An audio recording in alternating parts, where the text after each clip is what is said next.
எதிர்காலம் வரும், என் கடமை வரும், இந்த கூட்டத்தின் ஆட்டத்தை ஒழிப்பேன். பொது நீதியிலே புது பாதையிலே வரும் நல்லோர் முகத்திலே விழிப்பேன். வரும் நல்லோர் முகத்திலே விழிப்பேன்.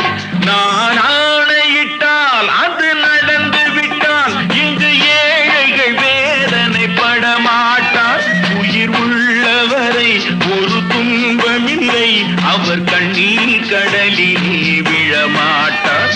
அவர் கண்ணீர் கடலிலே